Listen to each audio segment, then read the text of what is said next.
First fact I want to point out, 3 years ago, Harvard Business Review had a survey of 1,000 organizations, non-banking organizations across the country, and they uncovered that those companies that had a strategic plan, 60 to 90% of them never fully launched. Appreciate you hanging in there with me as we go through strategic planning conversations today. So my talk is really bridging the gap and connecting the dots between strategy, culture, KPIs and performance indicators with a focus on execution. So as I walk you through the journey this afternoon, I invite you to ask questions along the way. We're going to have a Q&A at the end, but invite you to lean on me in asking you things that happen to come up. So the agenda for today is I'm going to present some alarming facts. And hopefully these alarming facts will illustrate the criticalness and the importance around having a strategic plan. What are some of the pitfalls around strategy? And we all know without structure, there is no strategy, as Jill pointed out. Coming from my commercial banking background, when I started my career 30 plus years ago, I had a chief credit officer that was a big mentor of mine, and he focused on the 5 C's of commercial credit. And I've met a couple of chief lending officers and what those 5 C's are. Today I'm going to transition into talking about the 5 C's of strategic planning.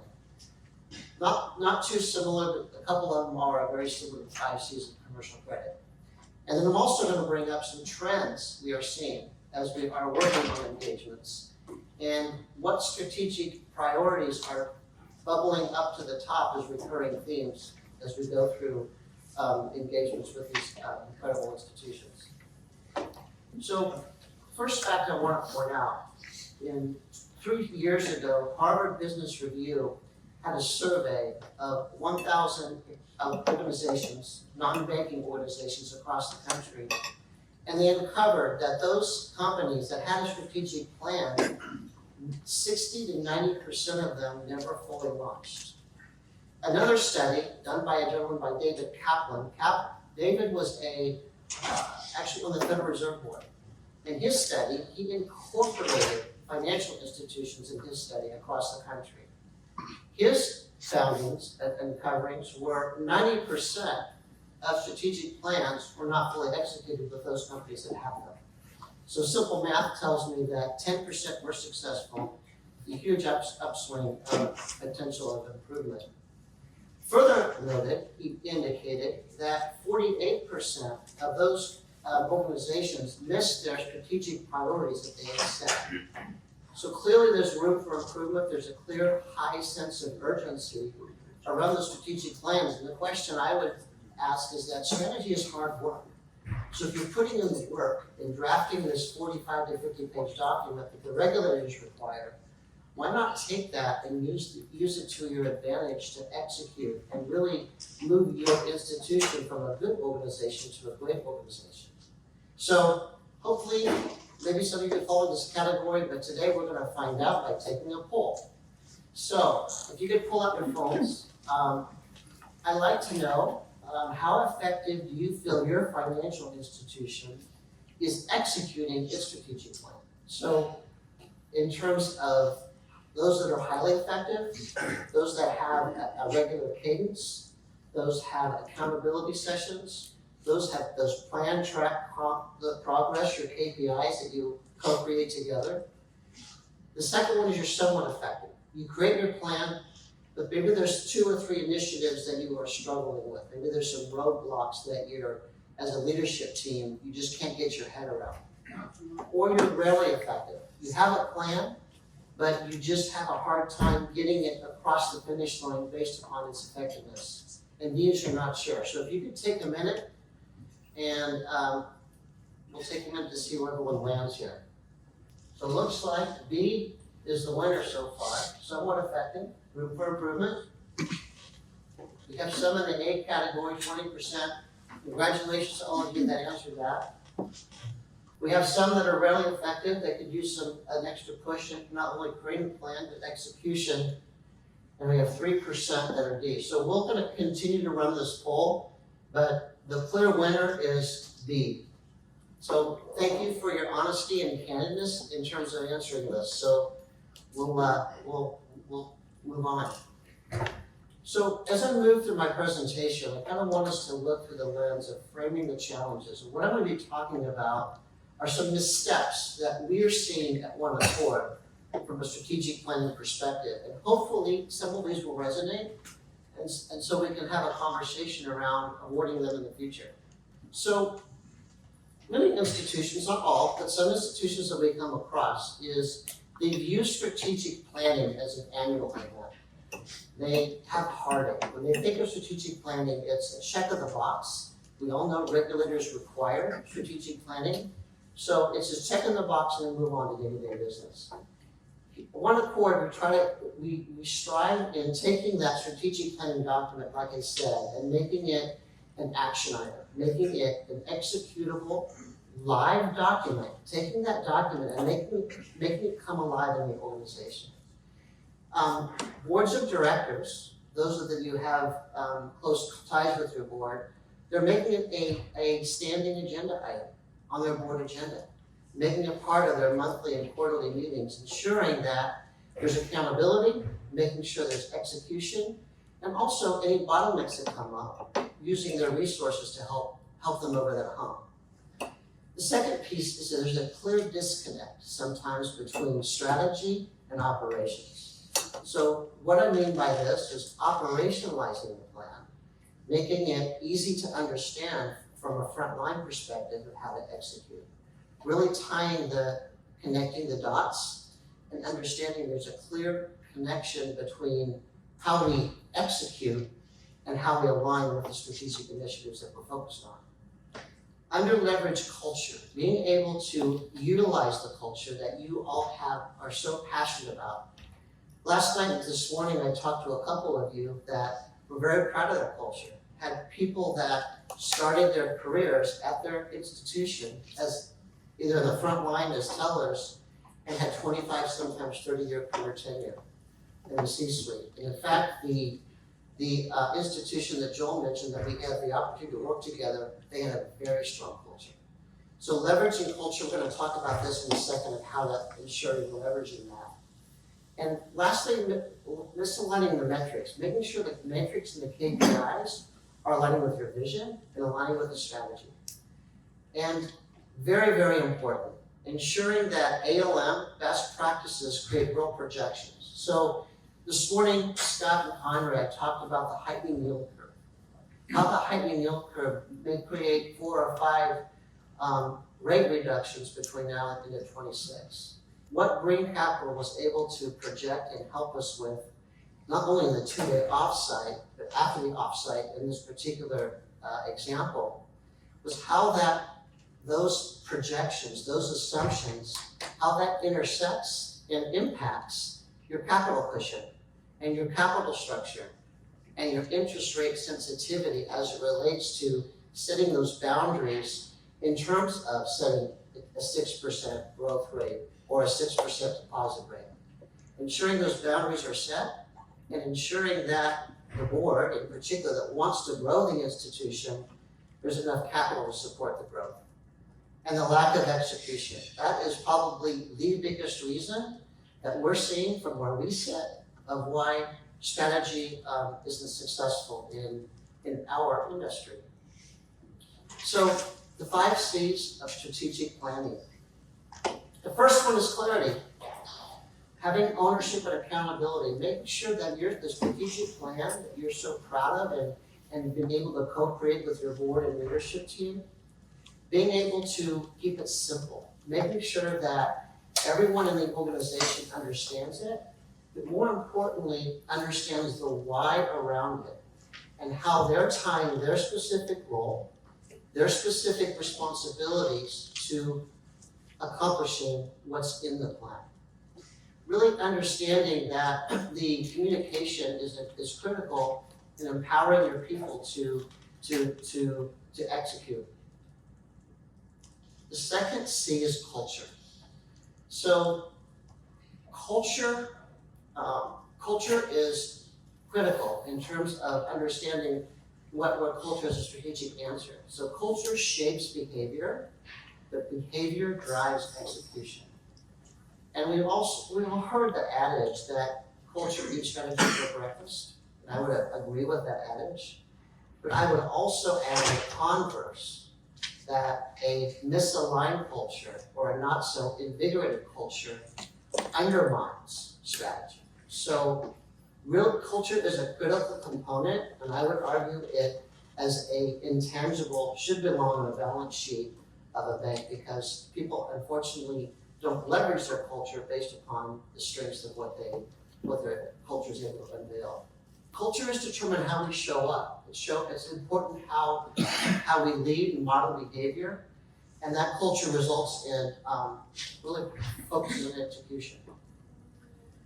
The second C is for customers. So all my credit union friends out there, imagine that's members up there. So I want to acknowledge I've worked for 2 credit unions, so I know the member and customers correlation. So if you're a credit union, work with me on the member side. So in a strategic plan, our customers are our North Star. They are the voice of the customer. And in the case study that Joel mentioned, in every engagement that we do, we ensure that we interview the top 4 customers in each core segment. So if you're a bank or credit union that focuses on commercial real estate, it could be private banking, it could be trust, it could be consumer lending. We ensure that each of those customer segments are recognized and represented in the interviews that we conduct anonymously. So in this particular example that Joel mentioned, we had 10 customers that we interviewed, and we asked them questions such as, why do you bank at ABC Bank? What is the value proposition that brings you back every time you need a loan request? Or what products or differentiators that align with what your business or individuals need to ensure that your bank is living up to your expectations?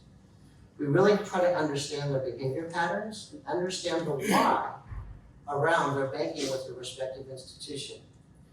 And what we found in this particular case, and all executives, most executives are aligned with how they feel their customers perceive their value. But in this particular case, there was one gap that we uncovered that was very surprising to this particular bank, and it was wrapped around technology. So this particular bank had a huge pre-investment in technology in the past, and they believed that their customers weren't utilizing it online banking. They were utilizing all the technology that was at their disposal. But in our research, in our coverings, we found somewhat the opposite. There were some mishaps. In fact, as we were revealing this in our 2-day offsite, one of the board members raised her hand and said, I hate to say this, but I was actually locked out of my online banking for 3 days. Now granted, it was a 3-day weekend, but my point of the story is really make sure that you would deep dive and ask your customers their feedback, because their feedback really needs to be intertwined and included in the strategies that you co-create together. On top of that, it's also really important, the best way to build customer or member loyalty is not only to ask for their feedback, but incorporate their feedback into your strategy and have them see it in real time. That is the best way to build loyalty from a customer perspective. So I talked about 4 customer segments. So the other key piece to this is revenue drivers, making sure that you understand the customers, but more importantly, the segments that are driving your revenue. And banks and credit unions, some are very good at measuring only the revenue drivers, but digging deep into the profitability. Some other banks and credit unions are not so. So really understand the metrics and what's driving your revenue, but also the profitability as it surrounds that customer is critically important. So time for another poll. So looking at your customer base, looking at the strategies that you employ in your strategic planning journeys, to what extent does your bank or credit union intentionally incorporate core customer segments in your strategic planning journey? So green being the highest and most effective, you feel you do a good job of interviewing, getting their feedback, acting on their feedback. Yellow is partially considered, you could do a little bit better job gathering that feedback and incorporating the feedback into the plan. Or you do it very minimally. Strategy is primarily built around product, internal goals, more regulatory requirements, or lastly is not sure. So if you could take a minute and go through that, that'd be great. Wow, you guys are fast. Looks like we have some room for improvement. We have, okay, you're still coming in here. The winner looks like it's B so far, full, partially considered. You discuss the customer needs, but you're not quite sure you can do a better job of incorporating those needs and behaviors into the plan. And the next one is minimum. You feel the gap is there, and your internal goals and your customer behavior patterns should be better incorporated. So thank you for that. Okay, this is my favorite C. Capital advocacy. So as I mentioned, Green Capital was not only a strategic partner for OneAccord in this engagement that we had together, and they were also a strategic interpreter.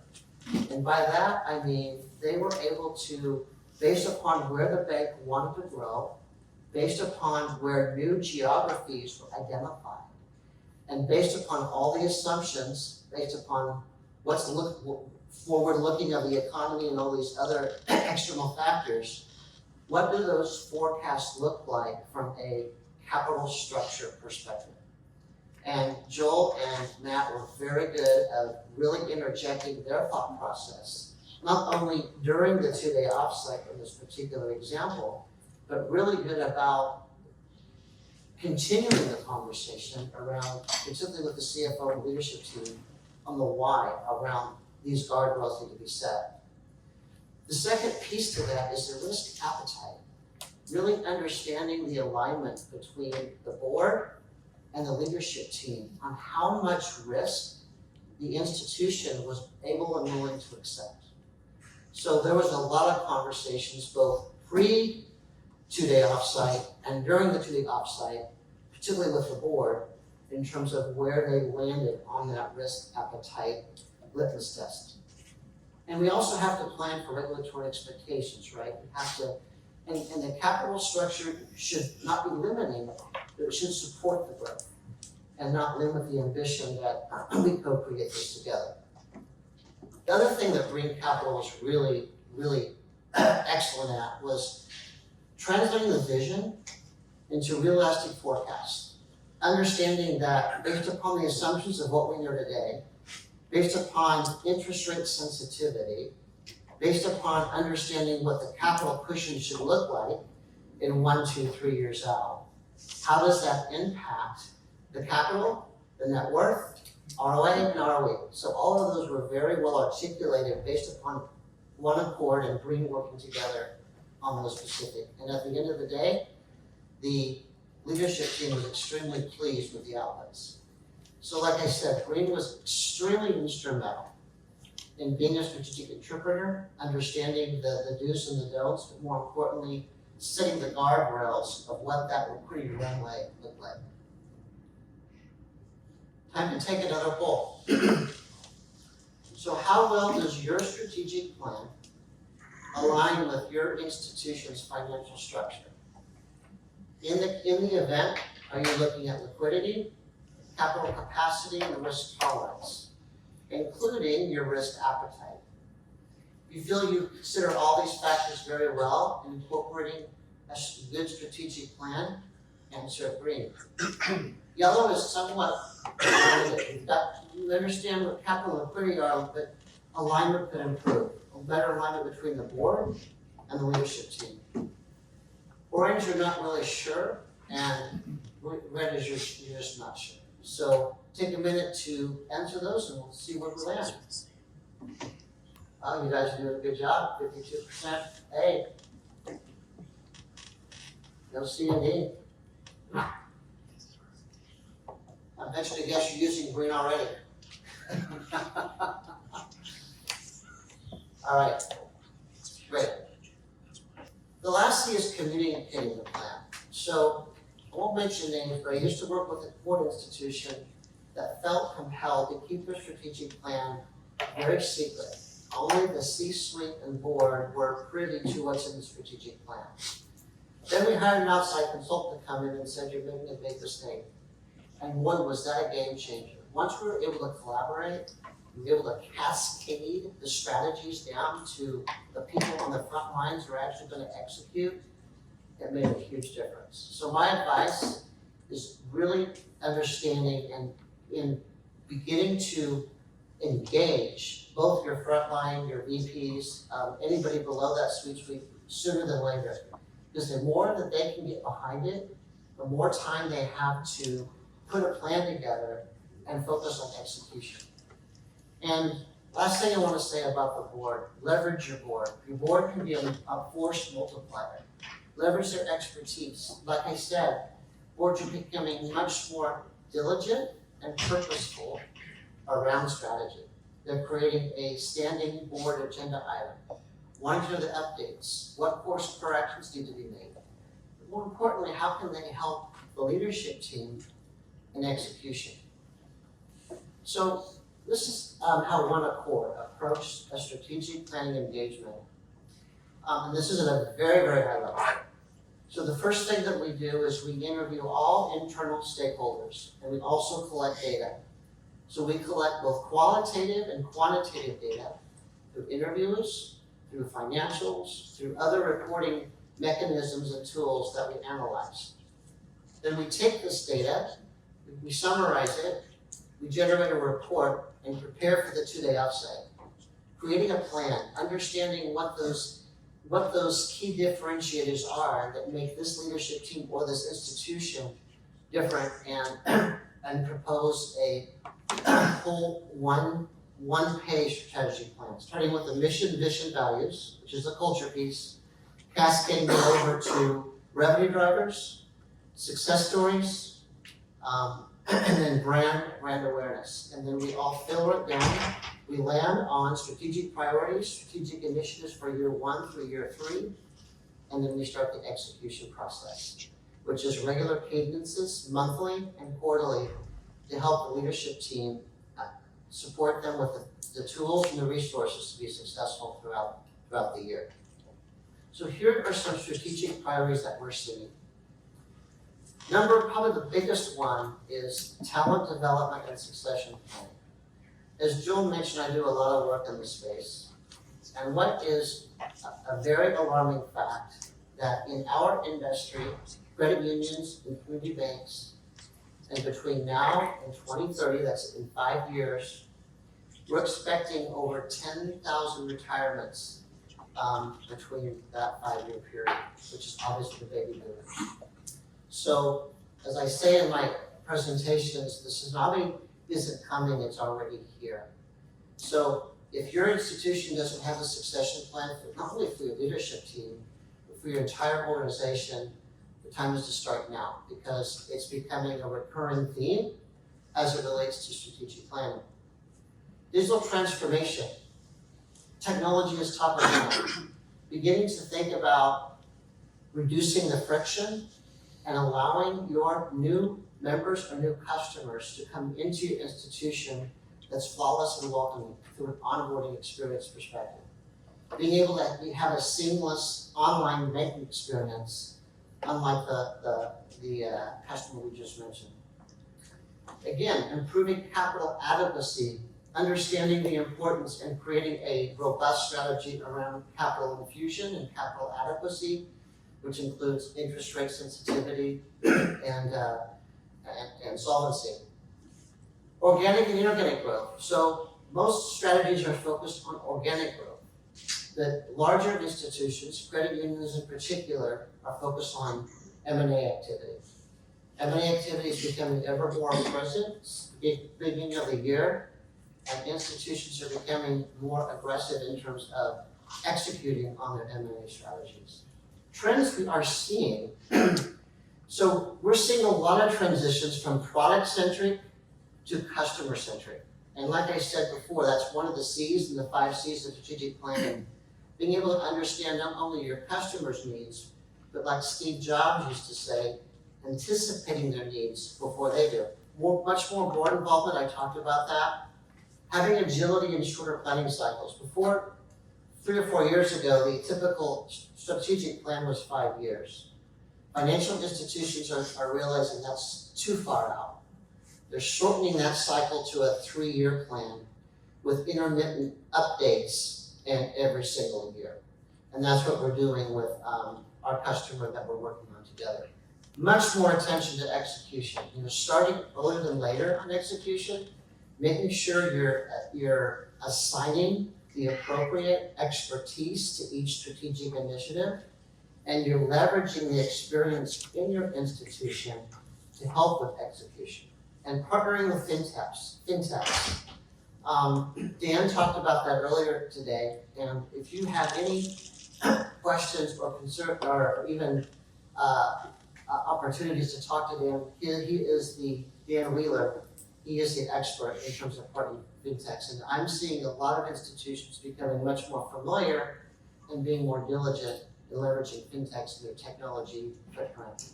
More focus on organizational culture, really understanding the mission, the vision, the values, incorporating that into strategy to ensure that you're intentional about incorporating those particular items that make your institution so unique from a culture perspective, but also incorporating innovation. Not just chasing the shiny object, but really looking from your customer lens or your member lens, what's important to them, what are their needs, what are they asking for, but also why do they keep coming back, and making sure your process and efficiencies are aligned with their expectations. And the last thing is focusing on efficiency. That efficiency ratio is ever more so important, particularly from a go-forward basis, and particularly from a regulatory and board perspective. So now I just want to kind of reiterate some key takeaways. Make sure we incorporate innovation into your plan. Again, leveraging fintechs, looking for ways to improve efficiency, not by reducing FTE, but leveraging technology and obviously leveraging AI through the innovation plan. The need to execute. I think I pointed out earlier, why execution is so important. But strategy with execution is in a financial institution is like issuing credit without repayment terms and hoping your customer repay. And we all know hope is not strategy. And thirdly, it's all about the people, all about your culture. Leverage your people in the strategy. Being able to incorporate their ideas, their perspectives, because they know probably the customers better than the C-suite. So really lean on them as they play a huge role in the execution. Communication to all levels of the organization. Please don't keep your strategy secret. It does you no good. Be excited about it. Once you set your milestones, celebrate them. At all staff meetings, talk about where your milestones have reached, celebrate them with small successes and big successes, and highlight the individuals on your team that played a big part in the execution. Are your core values, missions present? When you look at your strategy or your strategic plan, are your core values present in your priorities? Are you leveraging your culture in the eventual execution of those initiatives? And audit your KPIs. When you look at your KPIs, and not only from an executive level, really make sure the ones that are cascaded down, every single KPI that is set for every team, every individual are aligning with your strategy. And I'll give you an example of one example that doesn't align. So as we were working with one institution, one of their initiatives was increasing their business lending, their SBA, by 15%. So one of the region managers came to the head of retail, showed him their KPIs, and one of the recommended KPIs was monitoring teller transaction volume. So immediately, the question was asked, How is measuring teller transaction volume aligned with growing our SBA? So be really intentional and deliberate, ensuring your KPIs of your people are aligned with your strategy. Again, incorporate your capital planning into your strategic plan. Ensuring the ALCO meetings and your ALM reveals what's sustainable, fundable, and regulatory ready. Making sure that everything that you do from a growth perspective aligns with your capital readiness from an institution perspective. If you don't get anything about my talk today, it's execution. Really the need to execute, having a rigorous cadence, a rigorous process in which you're incorporating a feedback loop. Making sure everyone has the opportunity to tell their voice, share their perspectives of what may need to be course corrected, and be willing and able to listen and course correct during your strategic planning journey. And lastly, leverage your board of directors. Your board of directors is not only there for fiduciary responsibility, but they want the bank to succeed. You're all there for the same reason, is to serve your customers. If you're a bank, it's to reward your shareholders. And if you're a credit union, it's giving back to the members that you serve. So at this point, I'll take your questions.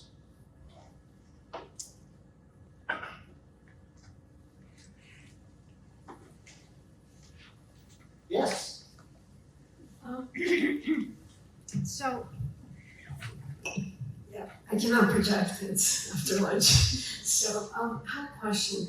We always were thinking about community banks, what distinguish them from the money center banks is they really know their customer. Versus the money center banks, they have this a la carte type suite of products that you can pick and choose.